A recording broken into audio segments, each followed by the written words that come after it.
नमस्कार, economic today में आप सभी का स्वागत। मैं हूं मुकुल शर्मा। कारोबार जगत की तमाम खबरों से आपको रूबरू हम कराएंगे, बताएंगे क्या कुछ खास रहेगा आज कारोबार जगत में। लेकिन आइए सबसे पहले नजर डालते हैं आज की टॉप लाइन्स पर। आगामी बजट में दिखेगी विकसित भारत की झलक। अलग अलग राज्यों ने भी रखी अपनी मांगें। केंद्र सरकार करेगी राज्यों के विकास को बढ़ावा देने के लिए हर संभव सहयोग।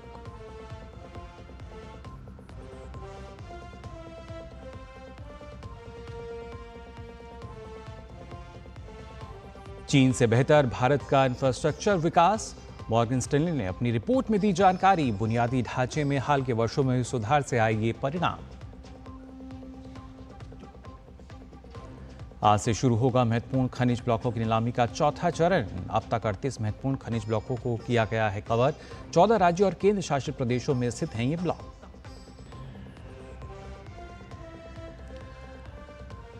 और सप्ताह के पहले कारोबारी दिन फिलहाल बढ़त के साथ खुले भारतीय शेयर बाजार। हरे निशान के साथ दिखा कारोबार।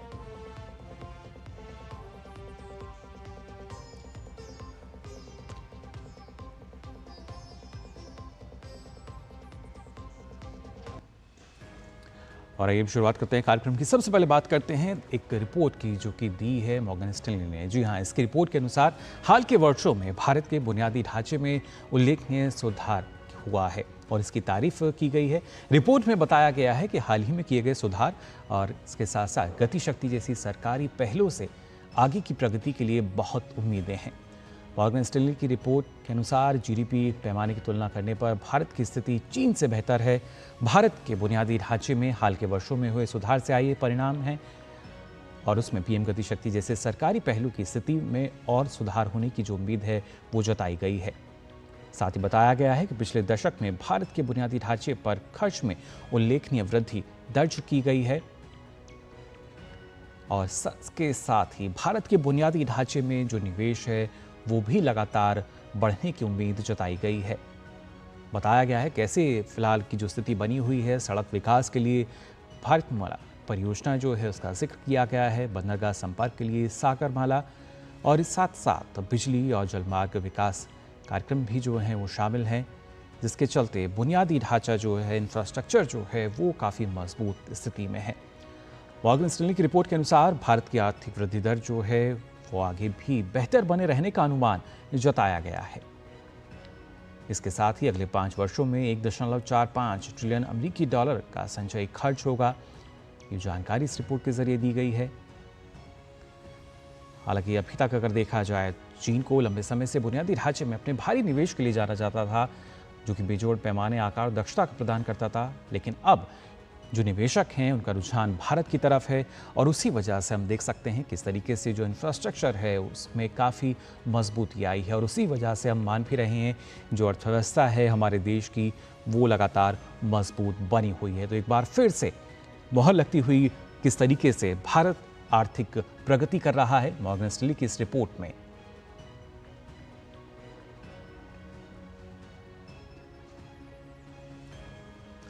और फिलहाल हम यहाँ रुकने एक छोटे से ब्रेक के लिए जल्द हाजिर होते हैं। जीरा से प्यास बुझाएं, डाइजेशन के लिए मस्त, शरीर में नमक पानी का बैलेंस बनाए।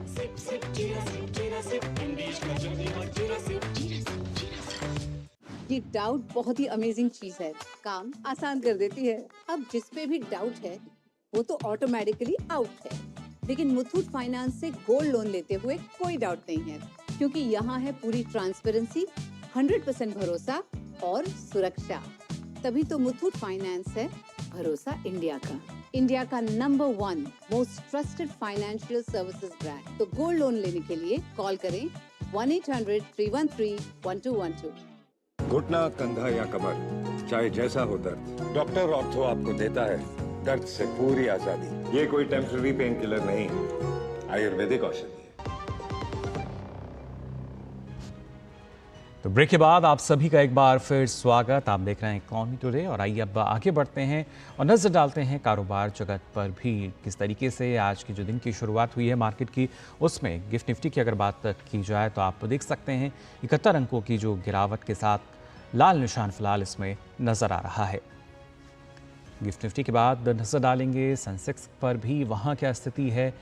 तो यहां आप देख सकते हैं फिलहाल 259 से अधिक अंकों की जो गिरावट है वो देखने को मिल रही है सेंसेक्स में भी, और लगातार एक उतार चढ़ाव जो है वो जाहिर तौर पर देखा जा रहा है। अगर बाजार की हम बात करते हैं सेंसेक्स के बाद नजर डालेंगे निफ्टी पर भी, निफ्टी 50 की जो स्थिति है वो किस तरीके से है। तो यहाँ भी फिलहाल 93 अंकों की जो एक गिरावट है वो देखी जा रही है। और आइए अब जल्दी से नजर डालते हैं आज के टॉप गेनर्स और टॉप लॉसर्स कौन हैं। पहले अगर टॉप गेनर्स की अगर हम बात करें तो आप देख सकते हैं इसमें भारतीय एयरटेल, LTIM, हिंडाल्को, श्रीराम फिन और टाटा स्टील, जहां पे हरे निशान के साथ फिलहाल कारोबार होता नजर आ रहा है। इसके साथ ही अगर बात की जाए टॉप लॉसर्स की तो उसमें आप देख सकते हैं अल्ट्रासिनको, Adani enterprises, LT, Nestle India और टाटा मोटर्स, जहां फिलहाल लाल निशान हम देख सकते हैं। तो जान लिया आपने किस तरीके से स्थिति बनी हुई है। ग्लोबल मार्केट की अगर बात की जाए तो आप देख सकते हैं यूएस मार्केट की स्थिति यहां भी लाल निशान नजर आ रहा है। डॉ जोन्स की बात की जाए, S&P 500 या नेस्डेक फिलहाल गिरावट के साथ कारोबार होता यहां देखा गया है। यूएस मार्केट के बाद बात कर लेते हैं यूरोपियन मार्केट की भी, तो यहां भी आप देख सकते हैं FTSE, CAC, टेक की भी अगर बात की जाए तो यहां भी फिलहाल लाल निशान के साथ कारोबार होता नजर आया। और साथ ही अगर एशियन मार्केट की हम बात करें तो निकाय 225 में जरूर हरा निशान नजर आ रहा है, 147 अंकों की बढ़त, जबकि हैंगसेंग और कॉस्पी में फिलहाल लाल निशान जो है वो देखा जा सकता है। ग्लोबल मार्केट की स्थिति आपने जान ली क्या बनी हुई है। वहीं अगर ब्रेंट क्रूड की हम बात करें तो यहाँ भी गिरावट देखने को मिली है। आप देख सकते हैं ये $84.33 प्रति बैरल दर्ज किया गया है।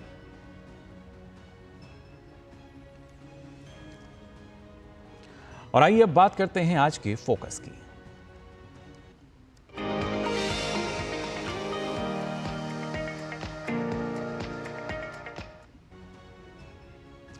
वित्त मंत्री निर्मला सीतारमण जल्द ही पूर्ण बजट पेश करेंगे, जिसके लिए तैयारियां शुरू हो चुकी हैं।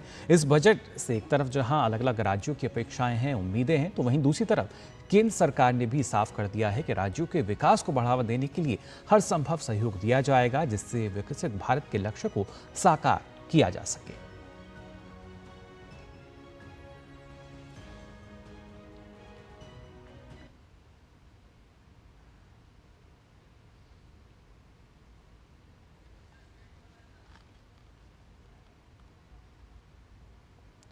तो लगातार आपको हम बताने, देखिए किस तरीके से बजट की अगर खास तौर से बात की जाए, जो पूर्ण बजट होगा, कैसे उसके जरिए विकास को बढ़ावा दिया जाएगा। तो जाहिर तौर पर ये महत्वपूर्ण बातें हैं, इन पर भी हम नजर डालेंगे। लेकिन जब हम बात कर रहे हैं कि कैसे जो राज्य का विकास है, जब हम देश के विकास की बात करते हैं, उसके साथ ही राज्य का विकास जुड़ा हुआ है। और कई तरह के आरोप जो हैं वो अक्सर देखने को मिलते हैं कि जो राज्य हैं उन्हें फंड नहीं मिला। लेकिन इस बार केंद्र सरकार ने साफ कर दिया है कि फिर चाहे जो टैक्स के बंटवारे की बात की जाए, यानी जो उनके हिस्से है वो समय से पहुंचेगा। इसके अलावा जो फाइनेंस कमीशन की ग्रांट होती है उसकी भी अगर बात की जाए, तमाम जो ज़रूरतें हैं राज्यों की वो समय से पूरी की जाएंगी, जिससे ज़रिए जो विकास है उसको बढ़ावा मिल सके। जो विकास की प्राथमिकता है जिसके लिए सरकार प्रतिबद्ध है वो पूरी हो। देश में नरेंद्र मोदी के नेतृत्व में एनडीए सरकार के गठन के साथ ही पूर्ण बजट की तैयारियां शुरू हो चुकी हैं। लोकसभा चुनाव से पहले वित्त मंत्री निर्मला सीतारमण ने अंतरिम बजट पेश किया था। हाल ही में केंद्रीय वित्त मंत्री निर्मला सीतारमण ने बजट 2024 और 25 पर सुझाव लेने के लिए राज्यों और केंद्र शासित प्रदेशों के वित्त मंत्रियों के साथ बजट से पहले बैठक भी की, जिसमें सभी राज्यों और केंद्र शासित प्रदेशों के वित्त मंत्रियों से आगामी बजट को लेकर सुझाव मांगे गए। साथ ही राज्यों ने अपनी जरूरतों और अपेक्षाओं के बारे में भी वित्त मंत्री के साथ जानकारी साझा की। विकसित भारत को सार्थक बनाने के लिए राज्यों का विकास जरूरी है और केंद्र सरकार राज्यों के विकास को बढ़ावा देने के लिए हर तरह से सहयोग करने को तैयार है, जिसके लिए समय पर टैक्स का बंटवारा, फाइनेंस कमीशन की ग्रांट और समय पर जीएसटी एरियर के भुगतान जैसे विषय शामिल हैं।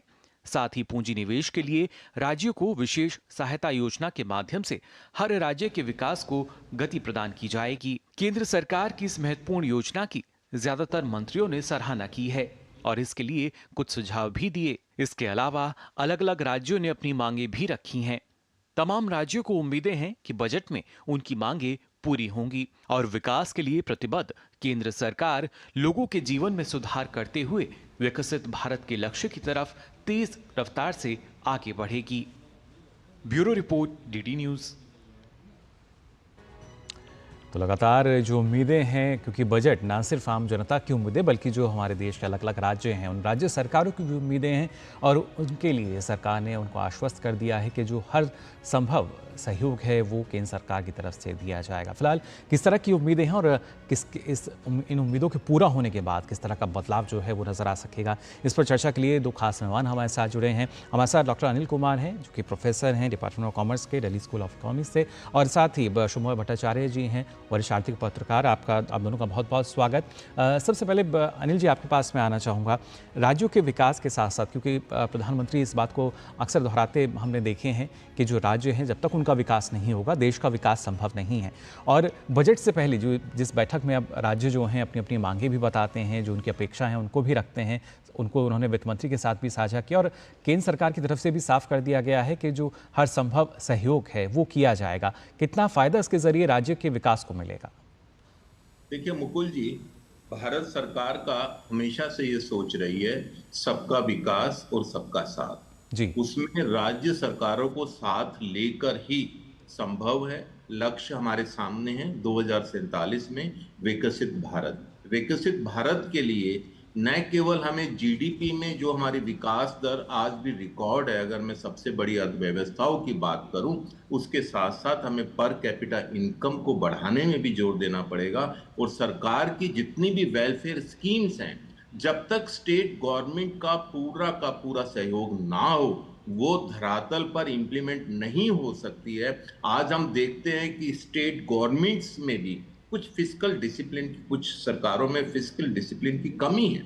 इसलिए मेरे को लगता है कि आने वाले बजट में भी राज्य सरकारों को प्रोत्साहित किया जाएगा कि आप पूंजीगत व्यय कीजिए, आप कैपिटल एक्सपेंडिचर कीजिए, जिससे कि राज्य सरकार के लोगों को भी फायदा होगा और उनकी राज्य की विकास दर भी बढ़ेगी। क्योंकि जब भी हम पूंजीगत व्यय करते हैं उसका एक मल्टीप्लायर इफेक्ट होता है, तो वो इफेक्ट सभी राज्य में होना चाहिए। तो उसके लिए राज्यों को, मेरे को लगता है इस वाले बजट में और जिस हिसाब से आजकल वार्तालाप हो रही है राज्य सरकारों से, पूंजीगत व्यय के लिए राज्य सरकारों को प्रोत्साहित किया जाएगा।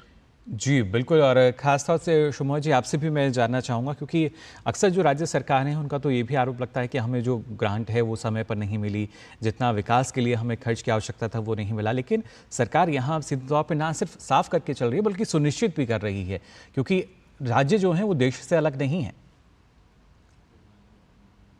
नहीं है कि जैसे कि राज्यों से एक केंद्र सरकार के साथ कोई ऑपोजिशन वगैरह बनता रहता है जी। सारे राज्य और केंद्र सरकार दोनों मिलके ही अपना कामकाज चलाते हैं। निश्चित ही यह है कि राज्य सरकार एक सॉवरेन एंटिटी है और केंद्र सरकार के साथ टैक्स के मामले में जब वो आलोचना करते हैं तो निश्चित ही वो अपना ज़्यादा डिमांड करने की कोशिश करेंगे। उसमें कोई गलती नहीं है, उसमें कोई अचरज की बात भी नहीं है, क्योंकि ये एक नेचुरल डिस्कशन प्रोसेस चलता रहता है।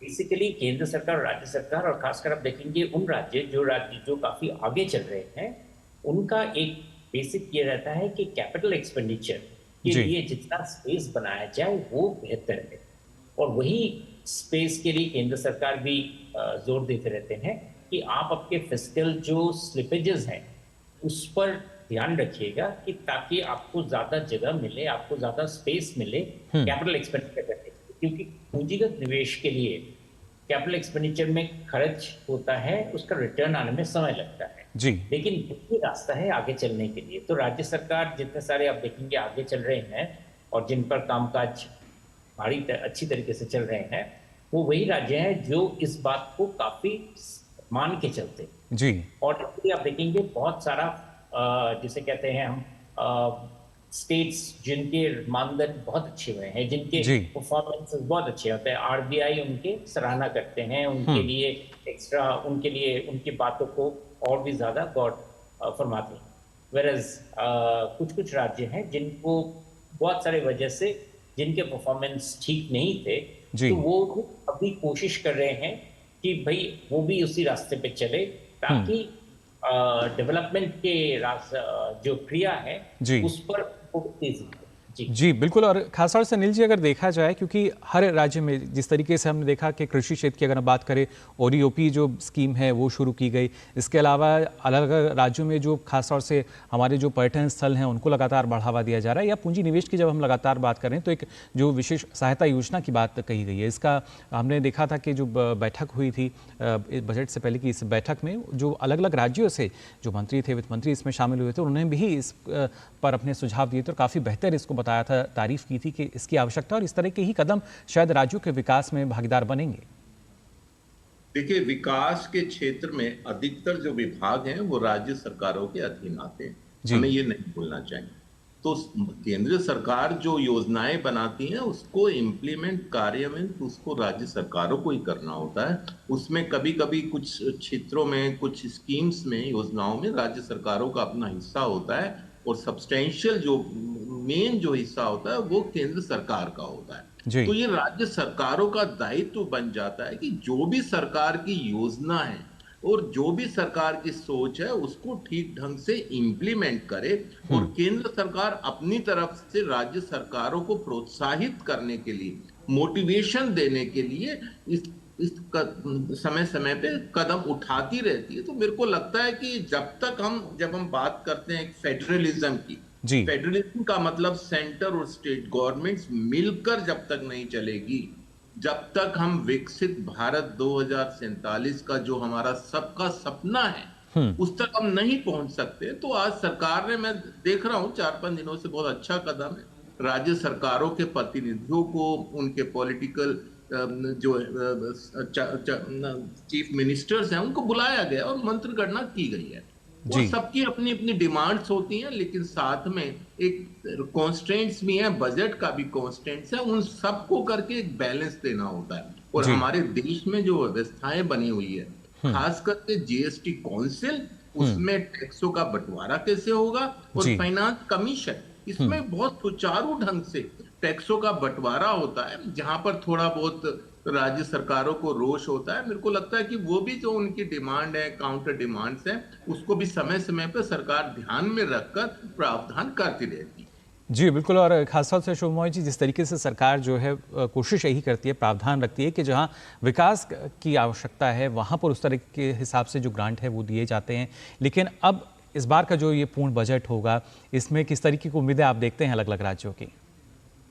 इसमें खासकर ये जरूरी है, और इस बार बनेगा भी, और हम बिल्कुल आशान्वित हैं कि अभी वित्त मंत्री नए सरकार की जो बजट ब्लूप्रिंट, इकोनॉमिक ब्लूप्रिंट सामने लाएंगी, वो बहुत महत्वपूर्ण होगा, क्योंकि वो अगले 5 साल का एक फ्रेमवर्क तैयार करेगा। तो निश्चित ही इसमें किस तरीके से जो रिसोर्सेज हमारे देश में अभी ज्यादा आना शुरू हुआ है, अभी इसके पहले आप न्यूज में बता रहे थे कि भारत की तरफ निवेशकों का उत्साह बढ़ रहा है, बन रहा है और बढ़ रहा है जी। तो जो निवेश आएंगे वो निश्चित ही किसी न किसी राज्य में जाएंगे। तो उस तरीके से उन चीजों को बढ़ावा दिया जाए, किस तरीके से इंटीग्रेटेड प्लानिंग किया जाए, जैसे कि जीएसटी काउंसिल की आपने बात की कि जीएसटी काउंसिल में किस तरह के सुचारू टैक्स सिस्टम्स को लाया जाए, इस जो मिडलिंग प्रॉब्लम्स है उनको सही किया जाए। साथ में कृषि क्षेत्र में एक बहुत बड़ा डेवलपमेंट का जरूरत है, होना भी चाहिए और होगा भी, और खासकर क्लाइमेट चेंज को देखते हुए कृषि बिल्कुल तमाम ये पहलू हैं जिस पर उम्मीद की जा रही है कि इस बार जो बजट में कहीं ना कहीं इनके लिए जो प्रावधान है वो निकल कर आएंगे और प्राथमिकता जो है वो विकास की सीधे तौर पर देखी जा सकेगी। फिलहाल आप दोनों का बहुत बहुत शुक्रिया हमारे साथ जुड़ने के लिए। तो आपने जाना किस तरीके से जो आगामी बजट होगा ना सिर्फ विकसित भारत के लिए बल्कि विकास की जो नज़र है उस नज़रिए से भी देखा जा रहा है। फिलहाल हम यहाँ रुकने एक और छोटे से ब्रेक के लिए जल्द हाजिर होते हैं। MDH का किचन किंग किचन में हो तो हम सब कुछ बना सकते हैं। बैंगन का भरता, आलू गोभी, भिंडी मसाला और भी बहुत कुछ। MDH। बात जब पीढ़ियों के लिए बनने वाले घर की हो तो जिम्मेदारी बड़ी हो जाती है। गैलेंट समझता है ये जिम्मेदारी। अब डबल M रिब्स के साथ गैलेंट एडवांस TMT रीबार, निर्माण का रियल हीरो। तो जानिए आपने कारोबार जगत से जुड़ी तमाम ये खबरें। फिलहाल अभी के लिए इकोनॉमी टुडे में बस इतना ही, लेकिन चलते चलते आप देखिए कारोबार जगत से जुड़ी कुछ और खबरें। मुझे दीजिए अनुमति। नमस्कार।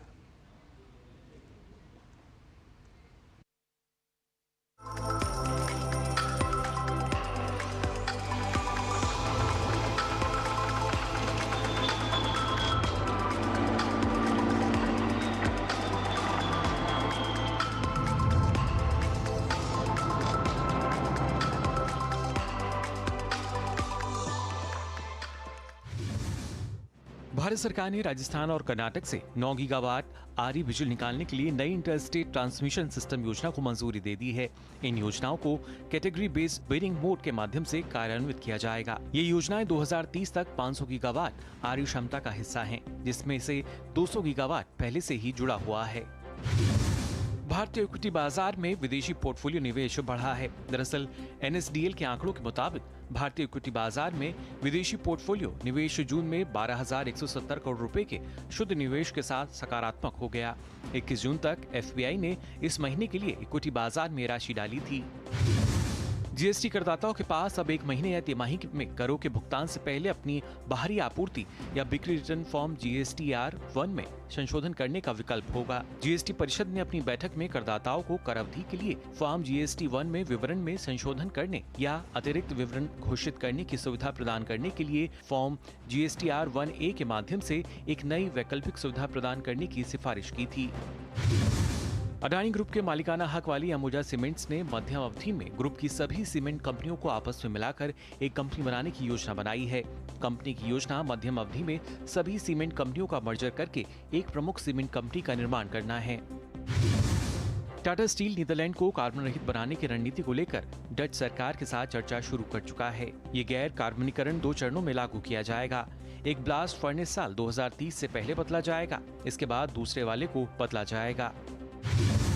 केंद्रीय कोयला और खान मंत्री श्री किशन रेड्डी और कोयला और खान राज्य मंत्री सतीश चंद्र दुबे आज स्कोप कन्वेंशन सेंटर में आयोजित एक कार्यक्रम में महत्वपूर्ण और रणनीतिक खनिज ब्लॉकों की नीलामी के चौथे चरण की शुरुआत करेंगे।